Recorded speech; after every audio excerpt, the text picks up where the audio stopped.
सिखाए वो राजसिक गुण, ठीक है। जो शक्ति प्रदान करे, जो विजय दिलाए शत्रुओं पे, वो तामसिक गुण। और जो सौम्य से जीवन जीना सिखाए, सरलता से, वो सात्विक गुण। ये तीनों गुणों को समझना बहुत जरूरी है। अगर कोई साधना लाइन में है, साधक है, तो इन तीनों गुणों के साथ साथ उसे पंच तत्वों को समझना बहुत जरूरी है। पंच तत्व क्या है? हमारे शरीर जो बना है वो पंच तत्वों से ही बना हुआ है। आज मैं देखता हूँ लोग साधना कराते हैं, साधना देते हैं, ऑनलाइन साधनाएं बहुत चल रही हैं, आपने देखा होगा, है ना। लेकिन मेरा एक सवाल है उनसे, आपने साधना ली, मैंने आपको कहा उदाहरण के तौर पे भैरव की साधना कर लो, सीधा भैरव की साधना आपको पकड़ा दी, ठीक है। आपने अपने पंच तत्वों की शुद्धिकरण तो करी नहीं, उसका इफेक्ट क्या होगा? आपने नियम को तो पकड़ा ही नहीं। आप कोई भी शुभ कार्य करते हैं, हम गणेश जी का आह्वान करते हैं, गणेश की साधना करी नहीं, सीधा बड़ी एंटिटी पकड़ा दी, क्यों? बात को एक नियम पद्धति होती है ना। गुरु को हमेशा ये समझना चाहिए कि साधना विद्या बेचने के लिए नहीं होती है ना। वो एक भाव से जुड़ता है, ठीक है। कराते हैं, उसमें ऊर्जा एक्सचेंज कर लो आप। लेकिन आप एक बात बताओ, ऊर्जा एक्सचेंज एक दायरा होता है, एक लिमिट होती है। इसका अर्थ ये नहीं है कि आप सीधा बोलो 51,000 रुपये में साधना, 21,000 रुपये में साधना, गलत है। नियम को समझना जरूरी है। तंत्र को देखिए, महादेव ने जब माता पार्वती के साथ तंत्र का संवाद हुआ, ठीक है, तो उसे अगम निगम शास्त्र का नाम दिया गया, ठीक है। जब अगम निगम शास्त्र का नाम दिया गया तो महादेव ने साफ बोला था, हे देवी, ये तंत्र इतना गोपनीय है जितना किसी मनुष्य स्त्री का गोपनीय अंग, तो इसे कुपात्र के हाथ में मत दे, पात्र के हाथ में दे, ठीक है। आज क्या हो रहा है, तंत्र को तो ऐसे बांट दिया गया है जैसे समझो भंडारा चल रहा हो कहीं पर किसी चीज का। नियम कहाँ रह गए? जो सदाशिव ने नियम बनाए थे, कितने नियम टूट गए। आप कहाँ तंत्र को ले जा रहे हो? आप कहाँ ज्ञान को ले जा रहे हो? क्या ये मोक्ष का मार्ग है जो हमारे शास्त्रों में, तंत्र शास्त्रों में बताया गया है कि शिव शक्ति तक पहुंचने का मोक्ष का मार्ग साधनाएं हैं? क्या ये वो मार्ग है? आज कुछ पैसों के लिए तंत्र क्रियाएं चल जाती हैं, घर में कलेश हो जाते हैं, सम्मोहन हो जाते हैं, वशीकरण हो जाते हैं। क्या ये तंत्र का मार्ग है? ये महादेव को भी ज्ञात है कि कुछ चीजें गलत होने वाली हैं आने वाले समय में, कलयुग लगेगा, तो उन्होंने कई चीजों को किलित कर दिया। क्यों कर दिया? क्या वो सही है? वही मेरा सवाल है। नहीं, वो काम कर रहे हैं ऑनलाइन वो जैसे कईयों का मैंने देखा हुआ है, मेरे को याद भी नहीं अब तो, कि दुर्गा सप्तशती अनकिलित करे इस तरीके से। वो तरीके सही है, बिल्कुल एग्जैक्ट। कैसे कह सकते हो सही है? ऑनलाइन अगर डल गया, कहाँ से सही है? गुरु परंपरा की मर्यादा कहाँ रह गई? मैं वो नहीं है। कार्य जो करना है उस मंत्र के द्वारा, वो जब आप करने लगोगे, जब उसका इफेक्ट मिलेगा ना, तब आपको पता चलेगा वो सही है या गलत है। हमारे बोलने से थोड़ी आप यकीन करेंगे। जब तक एक्सपीरियंस नहीं किया तो आपको पता कैसे चलेगा कि वो सही है या गलत है? मैं कह दूं गलत है, आप कहोगे अरे झूठ बोल रहा है, मैं कह दूं सही है, अरे क्या पता ये झूठ बोल रहा है सच बोल रहा है, हमें क्या पता। आप करके देखो ना, या तो इस पार या उस पार। गलत होता है तो फिर आप कोई ना कोई ढूंढोगे, बाबा जी ठीक कर दो, यहाँ चले जाए, वहां चले जाए। सही हो गया तो तुम्हारी किस्मत। किसी की चीज को कोई अगर कुछ बता रहा है तो वो उसकी कर्म है, उसकी नीति है। वो अपने नाम के लिए बता रहा है, वो सही में कुछ बता रहा है, वो जाने। लेकिन अगर गुरु परंपरा से देखे तो मेरे नजर से मैं उसको नहीं मानता। आपने जैसे बताया मेरे को कि आजकल साधक 21,000 51,000, हम बात कर रहे थे अभी 1.5 फुटिया, आजकल तो ट्रेंड में चल रहा है। और अब कईयों का कहना है कि ये एंटिटी जो है वो एग्जिस्ट ही नहीं करती है, ये सिर्फ एक ऐसी 1.5 फुटिया 4 फुटिया, अभी तो पता नहीं कितने फुटिया और आएंगे, बना दी गई है ऐसी। है क्या ये एंटिटी? एक्चुअल ओरिजिन क्या है भी या नहीं? देखिए, अगर तंत्र के हिसाब से जाएं, वाम मार्ग में जाएं या दक्षिण मार्ग में कुछ लोग ज्ञान रखते हैं, शाक्त मार्ग वाले इसका ज्ञान रखते हैं, 1.5 फुटिया एक्चुअली पताल की एंटिटी है। होती है? बिल्कुल होती है, ठीक है। और ये 2 स्वरूपों में होती है, ठीक है। एक हड्डी रूप में होती है और दूसरी एकदम 1.5 फीट की होती है, एकदम छोटी होती है। 5 करोड़ में बिकती है ये? देखिए, बेचने वाले तो मिट्टी भी बेच देते हैं, छोटी सी बात है। लेकिन ये चीजें साधक के लिए बेचने के लिए नहीं होती है, ये आशीर्वाद होता है, पताल की देव की होती है ये। और ये सिर्फ साल में सावन के टाइम पे आपको पृथ्वी पर मिलती है। आपने बताया तराई मार्ग में, तराई बेल्ट में। कारण क्या है इसका? ये जंगल है, वो पूरा जंगल होता है, टाइगर टेरिटरीज है सारी। हाँ, जंगल होता है। और ये एकदम, और ये शिव मंत्रों से ही रुकती है। कुछ स्पेशल मंत्र होते हैं, शिव मंत्रों से ही रोका जाता है, नहीं तो इसे रोकना असंभव है।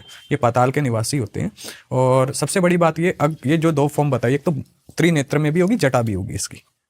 अच्छा, ठीक है। होती छोटी सी है। हाँ, और एक हड्डी के रूप में भी होती है, ठीक है। और ये 2 तरह से सक्षम होती है अपनी ताकत में, एक नेशनल लेवल में और एक इंटरनेशनल लेवल में। बताना इसके बारे में थोड़ा सा। नेशनल लेवल में मतलब आपने कोई हिंदुस्तान में कोई इसे काम करने को बोला तो ये पूरे हिंदुस्तान में कहीं पर भी जाके कुछ भी काम कर सकती है।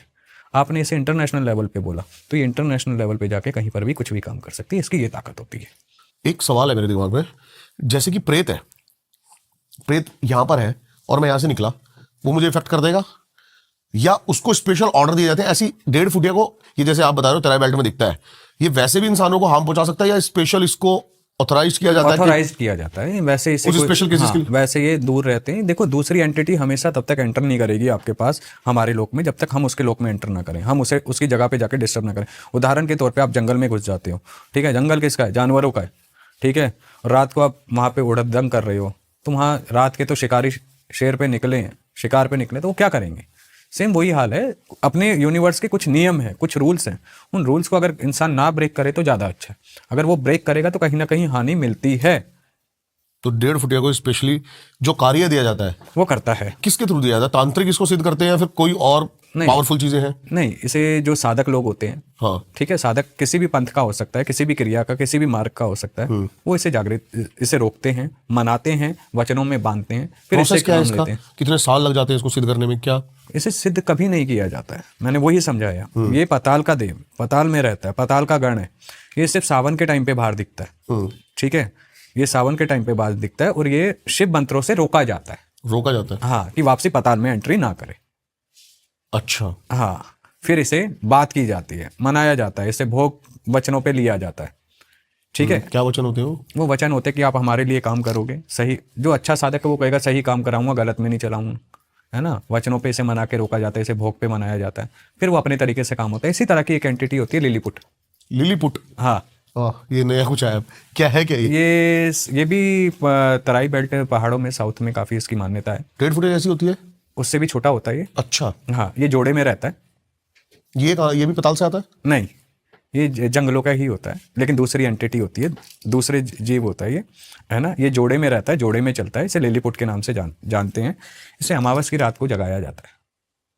हाँ, इसका मंत्रों से आह्वान होता है, चीज़ें होती हैं, इसको बुलाया जाता है। वो बताओ इंटरेस्टिंग सा प्रोसेस, क्या होता क्या है वहां पर? जैसे कोई तांत्रिक बैठा है, जैसे हम मूवीज में देखते हैं कि यहाँ पर खोपड़ी रखी हुई है, ये एक्चुअली यही सब होता है? ऐसे कुछ होता है? देखो, हर एक क्रिया में ना, ये नहीं है कि हर क्रिया में मुंड को रखा जाए, ये जरूरी नहीं है। कई क्रियाओं में यंत्र भी बनाए जाते हैं, दिशा का भी बंधन किया जाता है, ठीक है। वो मुंड किस लिए रखा गया है, कौन सी साधना के लिए रखा गया है, ये निर्भर करता है साधक पे, ठीक है। वो किस तरह मना के बैठा हुआ है, उसे किस रूप में मना के बैठा हुआ है। कई मुंड पे देवी को स्थान देते हैं, कई प्रेत को बिठा देते हैं, ठीक है, कई शिव को स्थान दे देते हैं। तो ये निर्भर करता है कि साधक ने किसको उस पर किसका स्थान दे रखा है। ये हर एक को नहीं पता है कि हमें किसको। उदाहरण के तौर पे मैं महादेव को मानता हूँ, नरसिंह देव को मानता हूँ, है ना। मैं अब इनमें से कौन सा रूप बिठाना चाहूँ, मेरी इच्छा है। अघोर नरसिंह, अघोर है एकदम, है ना। नरसिंह के भी 9 मुख्य रूप हो। तो तंत्र में हर एक चीज़ बदल जाती है, उनका वो बदल जाता है। लिलीपुट के बारे में बताओ, और क्या कैसे काम करता है? लिलीपुट देखिए, लिलीपुट जोड़े में चलता है, पहली बात तो ये समझिए, जोड़ा होता है वो, ठीक है। और लिलीपुट जो होता है वो मोस्टली संभोग में लीन रहता है, अपने जोड़े के साथ ही किसी और के अपने साथ? जोड़े के साथ। जब उसे काम कराना होता है तो उसे वहां से अलग किया जाता है कि काम कर, तब वो काम करता है। क्या क्या काम कराए जाते हैं इससे? उसी तरीके के कुछ भी काम कराया जा सकता है, काम जो उसकी क्षमता और उसके दायरे में आता होगा, ठीक है ना। कुछ जो भी काम जो उसकी क्षमता और दायरे में हम देते हैं, वशीकरण वशीकरण वगैरह हो गया, घर में कलेश करवाना हो गया, ये सब चीज़ें वो बहुत आसानी से कर देता है। 1.5 फुटिया किस किस काम के लिए स्पेशली रखा जाता है इसको? ऐसे मोस्टली चीज़ों को इधर से उधर करने में रखा जाता है, लोग मोस्टली इसलिए रखते हैं इसको, ठीक है। या कुछ बड़ा काम कोई लेना हो कभी, तब रखा जाता है ये। इसमें 1.5 फुटिये में यहाँ तक कि एक पूरा राजवंश को भी सम्मोहन करने की ताकत रखता है। मतलब आप एक सभा लगा दो, वो पूरे को सभा को ही सम्मोहित करने की ताकत रखता है, वो इतनी बड़ी एंटिटी है, ठीक है। साधक लोग देखिए, मैं तो एक ही बात कहूँगा, साधक जो लोग होते हैं, समझदार साधक है ना, तो वो इसे कभी बताएगा मेरे पास है, या कभी जिक्र करेगा, वो चुपचाप उसकी सेवा करेगा, काम लेगा। जय श्री राम।